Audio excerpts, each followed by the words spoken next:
So hello guys, welcome back to my vlog. Ang pag-usapan natin ngayon mga kabosing ay ang fall performance ni Miss Alathea Ambrosio, na kung saan siya yung naging Miss Supranational Asia and Oceania. So lahat ng mga viewers ng mga Pilipino is na-shock sa pagkapasok ni Alathea sa top 12. At syempre, yan yung ating tututukan ngayon na pag-uusapan kung bakit siya nagiging Miss Supranational Asia and Oceania at nakapasok sa top 12. So, marami talagang na-shock at syempre, nanalo siya bilang isang Miss Supranational Asia and Oceania, di ba? So, based sa kanyang mga performance dito mga kabosing, so nakikita talaga ng organization yung kanyang authentic at syempre yung kanyang pagiging full-hearted mga kabosing sa kanyang reyna bilang isang Miss Supranational Philippines. Kasi dito mo talaga makikita kung gaano ka dedicated yung ating pambato na si Alathea Ambrosio.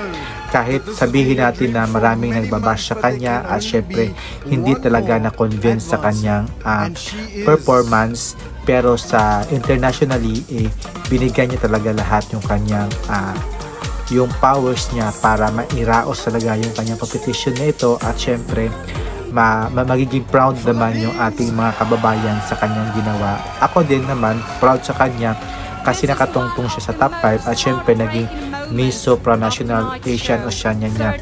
Based dito sa kanyang performance is sobra talagang solid at very careful siya sa lahat ng mga bagay sa kanyang galawan, pero napaka-queenly talaga ng ating pambato na si Alathea Ambrosio. Dito pa lang sa kanyang swimsuit, sa gown, sa Q&A dito para makapasok sa top 5 is yun yung kanyang taos puso talaga, sa puso niya talaga, kaya siya nagiging mabilis at maganda yung kanyang sagot dito. At yung sa kanyang performance talaga sa full is solid na solid. So we are proud na nakapasok siya sa top 12 at syempre nakuha niya yung Miss Supranational Asian Oceania. So kudos kay Alathea Ambrosio na sa lahat ng aspeto talaga is lahat tayo mga Pilipino support lang sa kanyang ginawa at wag lang nating i-bash siya kasi hindi niya deserve talaga ng mababash at walang sumusuporta talaga kay Alathea. Ngayon is naging top 12 siya at napasama siya sa Queens ng Asia. So lahat ng mga basher is nagsitahimik na, walang basher sa kanya ngayon kasi alam naman ng basher na mali talaga yung hinala ng mga basher sa kanya. O diba, nakapasok siya sa top 12 at syempre nakuha niya yung Asia and Oceania, diba? Kasi isa siya pinakamagaling sa Asia.